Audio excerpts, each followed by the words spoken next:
Let's say forestry company surveying for where they want to put their cut blocks. There's no requirement for them to even do a species at risk survey. If they do see a species at risk, or if they happen to do a species at risk survey, they don't have to report what they found to the government.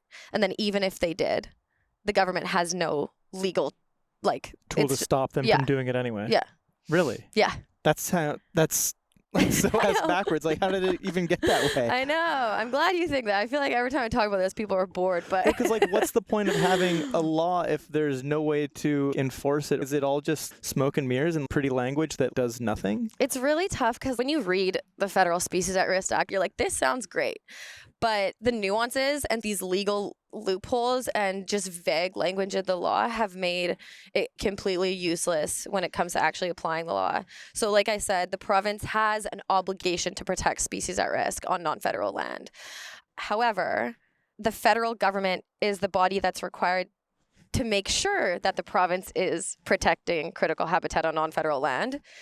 When they fail to protect critical habitat on non-federal land, the feds are supposed to step in and issue a safety net order or an emergency order. The safety net order has never been used in the history of the law, and the emergency order has only been used twice. So it's like... Not in BC, though. Not in BC. Never in BC. So it's like the federal government does have a legal obligation to make sure that the province is protecting critical habitat, but they don't do that. And then so the province knows that they're not going to do that, so they just carry on with business as usual.